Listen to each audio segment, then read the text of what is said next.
with the Athletic. Josh, I think you're on mute. Just when I thought I was remotely competent, I learned otherwise. Steve, hey, good evening. What did you do in practice tonight? How much 5-on-5? And are you? There's a report out there from the AP that the quarters for the scrimmage games will be 10 minutes apiece. Does that hamper anything you hope to do in those games? Well, first of all, this is from all of us, we mourn the passing of Congressman John Lewis, and we pay tribute to his life and everything that he did for our country. He was a moral leader. He was a nonviolent activist who dedicated his life to racial equality, and he was one of the great leaders of our time. And so before anything, I just wanted to pay tribute to him. In terms of basketball, we did more 5-on-5 today than we've done at any other time. We had more guys participate, and they did a good job. The 10-minute quarter thing, Josh, unless I'm wrong, is just the first game. The second and the third game, we're going to play normal 48 minutes. And I believe that it's done just trying to, again, safety first for the players, because I think most teams are like us where everybody's just feeling their way and guys aren't in the type of, condition and everything that they would normally be in a training camp situation. You're correct. I misquoted the report. My apologies. Okay, Tim Reynolds, Associated Press. I just wanted to yell at Josh for misquoting the report, Cliff. That's all. But no, at this point, I don't mean to sound flippant, but you've been here a week and a half. Are you ready just to see someone else at this point? Are you ready just to go? I know the exhibitions are just exhibitions. I get that. But how ready are you guys just to practice against somebody else and think about another group of 5 guys instead of just playing each other, playing 5-on-5 amongst yourselves? Yeah, I think it's always the same, Tim. I think the players would say for sure, and I think coaches would say, I'd like to have 2 more weeks just to get more organized and, get our level of execution up. So I think that would be normal training camp feeling. Coaches like to practice. The players like to play against other teams. But I like the approach our guys have had, and I like the way we're practicing.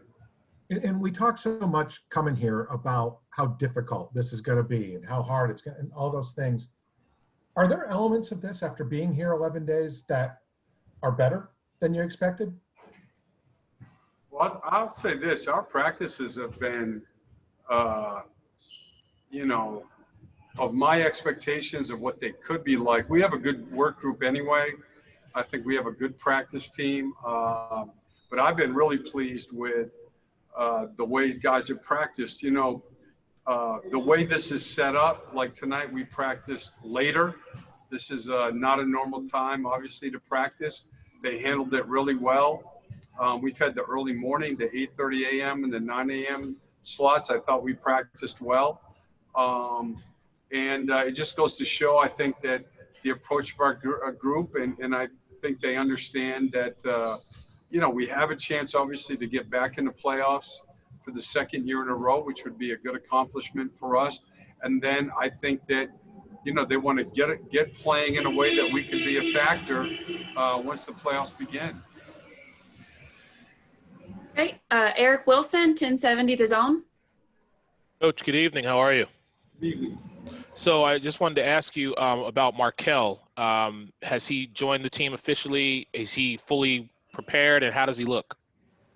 He looks good. I mean, he's not playing in the 5-on-5 yet. Just like with some of the other guys, we're being careful. We want to try to stay injury-free, and he understands that. But he did a good part of practice today until we got to the contact. And, it's just great to have him here, great to have him around. And it gives us our full allotment of guys. And So it's good. You know, he's happy to be here, and our guys were ecstatic to have him back.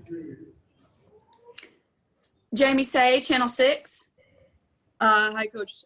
I'm sorry. Do you mind just sitting back a little bit and not leaning forward? I'm sorry about that. Just I wanted to ask you a little bit more about John Lewis. What qualities that he had, what did you admire most personally? And he's someone who fought for voting restoration, voting rights, and you guys have kind of adopted that as your platform. Did he serve as inspiration for that? I would say, I would, from my vantage point, I would say first integrity. If you ever, watched him in the Congress, whether it's debating, whether he was on a group setting where he's interviewing someone, it was always about other people. And then the other one, I would say, in my opinion, is courage. He always talked about when something's wrong, you have to do what is right. And I know that he was, arrested a number of times, all in nonviolent situations, because he was, standing up for what he believed is right in the country. And then obviously, I guess, what he would be somewhat famous for would be Selma, and the attack on the bridge, where I believe his skull was fractured, and that there's even some question as to how he made it back to the church, where, the group that he helped assemble met after, they were attacked violently on the bridge. So for me, it would be integrity, a man of incredible integrity, and then who lived his life with just great, great courage. Okay, we have time for just a couple more questions for Coach. Let's go to Josh Cohen, OrlandoMagic.com. Hey, Coach. Having coached Michael Carter-Williams in Charlotte a couple years ago and now coaching him with the Magic for over a year, how impressed are you with him and the way he's been able to revive his career and now become such a key player for your team? Good for him and good for us. That's the way I feel. He brings an edge on the floor that that we need. He's an elite defender. He can guard multiple positions, and he's coming off a stretch since the All-Star game, where if you look at his offensive efficiency, is terrific. Plays the one, plays the two, and again, in my opinion, he's a high quality elite defender. He can guard primary scorers, and he competes hard every night. And then he likes to play, so he's good to have around. He likes to be in the gym. He puts a lot of extra work on, and guys like that help your team just by the nature of how they work. Okay, and our final question, let's go to Dan Savage, OrlandoMagic.com. Yeah, continuing with MCW, when you can have lineups out there on the floor with him as a secondary ball handler, just how valuable in the league now is that? And, the skill set that he brings when he's doing that with either DJ or Markelle.